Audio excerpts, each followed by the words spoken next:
Your greatest enemy is not your opponent. It is the 5 inches between your ears. That space is where battles are lost before they are ever fought.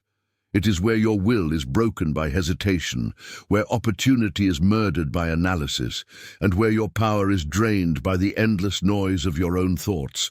You believe that thinking more, planning more, worrying more will lead you to victory. You are wrong. This is the path to paralysis, the path of the amateur. There is another way. A state of mind known to the most formidable warriors, a state of such profound clarity that action becomes instantaneous, perfect, and unstoppable. It is called Mushin, no mind, and it is the weapon you have neglected to sharpen. Today, you will learn to wield it. Consider the public speaker standing before a crowd. The mind is a torrent of anxieties. Are they judging me? Did I forget my next line? Do I look confident? The thoughts consume the speaker, and the mind goes blank. The opportunity to command the room, to deliver a message with power, is gone. The enemy within has won. This is the failure to achieve Mushin. The principle of no mind is not the absence of thought. It is the state of a mind uncluttered by the ego. It is the mind of a craftsman so familiar with his tools that he no longer thinks about how to use them. For the speaker, it means you have trained, you have prepared, and now you must release the conscious mind and allow your knowledge to flow through you. You stop performing and you simply become the message. Miyamoto Musashi, the undefeated swordsman, wrote in the Book of 5 Rings, "When you have attained the way of strategy, you will be able to tell what is going on in your opponent's heart." You cannot perceive your audience or your opponent when you are deafened by the noise of your own insecurities. To achieve no mind is to quiet your own inner world so you can finally see the reality of the outer world. The takeaway is this: true mastery is not demonstrated by complex thought in the moment of action. It is demonstrated by the absence of it. Your training prepares the body, but it is the discipline of no mind that frees the mind to execute flawlessly. Now, picture a high-stakes negotiation. Your opponent makes an offer. Immediately, your mind floods with calculations. Is this a trick? Should I counter higher? What if they walk away? Am I being too aggressive, too weak? In the seconds you waste wrestling with these phantoms, the moment of leverage passes. Your hesitation is a signal of weakness, and you have already begun to lose. The principle of Mushin commands you to detach from the fruits of your action. In a state of no mind, you are not fixated on the outcome. You are not driven by the greed of winning or the fear of losing. This profound detachment is your greatest strength. It empties your mind of desperate energy, allowing you to see the negotiation for what it is, a strategic exchange. You act not from a place of want, but from a place of pure, cold clarity.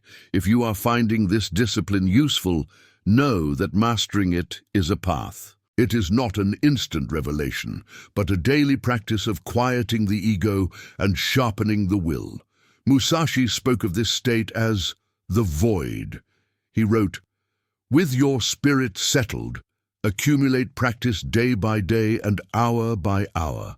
Polish the twofold spirit, heart, and mind, and sharpen the twofold gaze, perception, and sight. To see from a place of no mind is to see from the void, where things are perceived as they truly are, stripped of your emotional projections and desperate attachments. Reinforce this in your mind. The desperate need to win is the very thing that ensures your defeat. Detach from the outcome. Focus only on the perfect execution of your strategy in the present moment. Control what you can control, your own unshakable spirit. The outcome will then take care of itself. Finally, consider a tense argument with a colleague, a partner, a rival. The initial point of conflict is quickly lost. It becomes a battle of egos. Your mind races to find the sharpest insult, the cleverest rebuttal. You are consumed by anger, by the primal need to be right, to dominate. In this state, there is no strategy. There is only noise and fury. You have lost sight of any meaningful objective. Applying the principle of Mushin here is the ultimate act of discipline. It is the refusal to let your ego take command. In no mind, you are a calm observer of the storm, both within and without. You are not your anger, you are not your pride. You are the strategist watching the pieces on the board. This stillness gives you immense power. You can absorb an attack without flinching. You can identify the true weakness in an opponent's argument. You can choose to deploy a precise word or a strategic silence. As Musashi taught, both in fighting and in everyday life, you should be determined though calm. Meet the situation without tenseness, yet not recklessly, your spirit settled yet unbiased. This is the bearing of a master. While your opponent is consumed by the chaotic fire of their own ego, you remain centered, empty, and ready. Your calm is a weapon. It unnerves them, it forces them to make mistakes. This is your final lesson for today. True strength is not loud, aggressive, or desperate. It is quiet. It is calm. It is the unshakable emptiness of a mind that has mastered itself. It is the mind that cannot be provoked, cannot be distracted, and therefore cannot be defeated. Stop thinking. Start acting. The constant chatter between your ears is the cage. Mushin is the key. It is the discipline of emptying the mind to make way for perfect, intuitive, and decisive action. It is the warrior's path to victory in any field. Which part of your life is paralyzed by overthinking? State it, and you have identified your first target. Subscribe and begin the work of dismantling your inner enemy.